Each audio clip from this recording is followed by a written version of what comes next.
Myself, Mr. A.N. Surde, Assistant Professor, Mechanical Engineering Department, Walchand Institute of Technology, Solapur. Today, we will learn basics of simple mechanism. Learning outcome of this session: at the end of this lecture, the student will be able to identify the links, kinematic pairs, and type of constraint motions. So, we will start with kinematic links. A machine is a device which is used for converting the energy into useful work, and hence the machine consists of number of parts.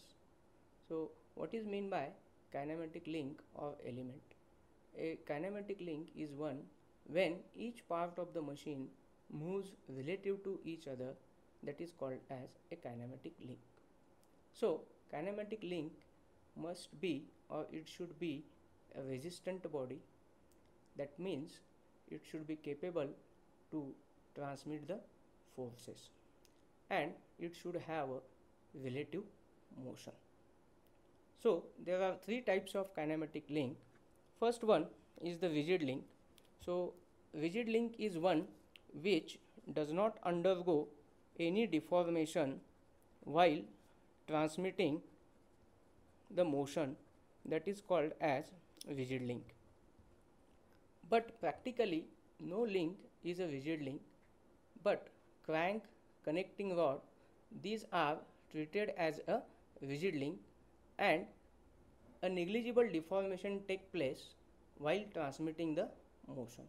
So, connecting rod and crank are the examples of rigid link. Second type is flexible link. A flexible link is one which partly undergo the deformation while transmitting the motion, but the deformation does not affect the transmission of motion. Such a type of links are called as flexible links. Example: belt and rope, and chain drives. So, these are the flexible link. The third one is fluid link. A fluid link is formed by having a fluid in a reciprocal, and in case of fluid links, the motion is transmitted by fluid only due to compression of fluid or pressure of fluid. That is called as a fluid link. So, all hydraulic devices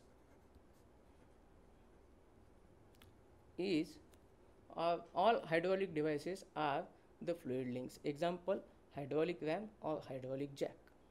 Now, here the figure shows a reciprocating steam engine in which there are various links such as crankshaft and bearing. Second link, crank. Third, connecting rod with small end bearing and big end bearing. Then crosshead, piston and piston rod. And fourth link is cylinder and engine frame. So, in case of reciprocating engine, there are four links. The first link is crankshaft, flywheel. Second, connecting rod with big end and small end bearing. Third link, crosshead, piston rod and piston. And fourth, cylinder and engine frame. These are various links in a reciprocating engine. Now, types of constraint motion. There are three types of constraint motion: completely constrained motion, incompletely constrained motion, and successfully constrained motion. So, completely constrained motion is one when the motion between the elements of pair take place in definite direction irrespective of direction of applied force. That is called as completely constrained motion. Example, a square hole in a square bar. So in this particular case,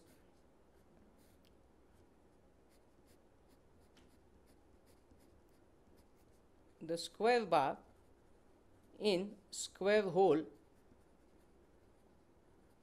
is the example of completely constrained motion. In this case, the square bar is going to reciprocate in a square hole irrespective of change in the direction of applied force. That is the example of completely constrained motion. Another example is cylinder and piston. So in case of reciprocating engine, the crank rotates in clockwise or anti-clockwise direction. The piston is going to reciprocate through and fro in cylinder. That is also example of completely constrained motion. Secondly, incompletely constrained motion. When the motion between the elements of pair take place in more than one direction, then it is called as incompletely constrained motion. That is, a circular hole and a circular bar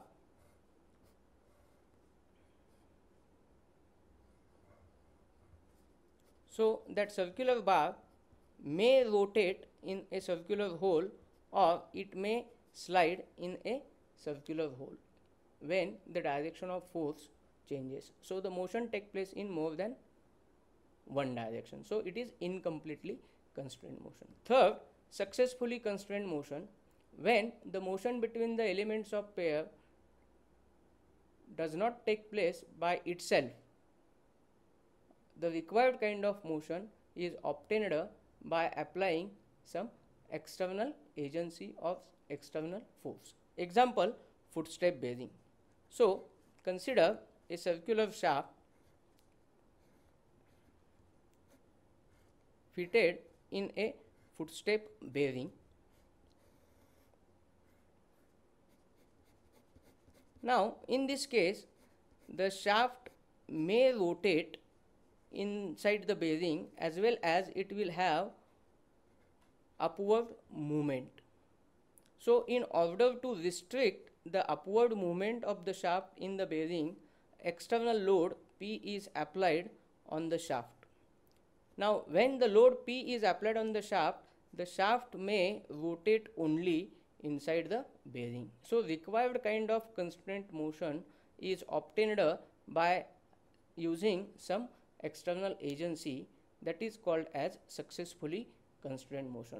Example of successfully constrained motion is also a IC engine valves, inlet and outlet valve of IC engine. Now further we will study the different types of kinematic pairs. So kinematic pairs are classified depending upon three categories. The first one depending upon the relative motion between the elements of pair. The first is sliding pair. Second, turning pair. Third, rolling pair. Fourth, screw pair. Fifth, spherical pair.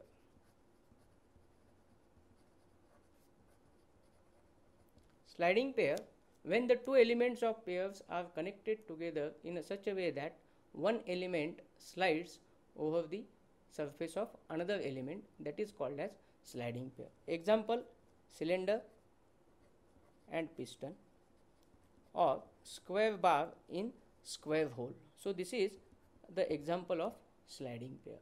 Secondly, turning pair, when the relative motion between the elements of pair is such that one element turns about the fixed axis of another element, that is called as turning pair.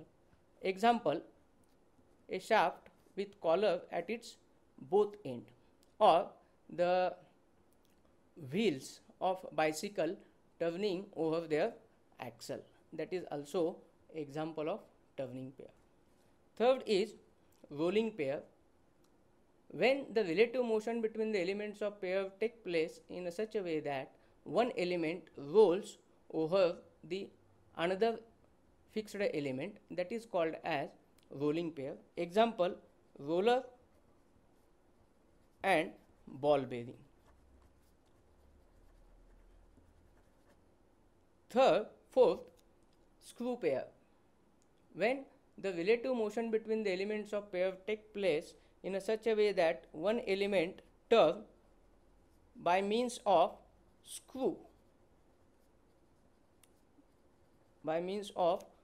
thread, that is called as screw pair. Example, nut bolt or lead screw of lathe machine.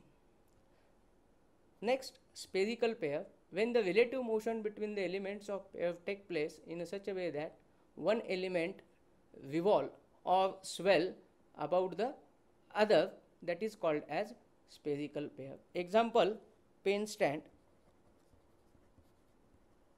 or attachment of car mirror.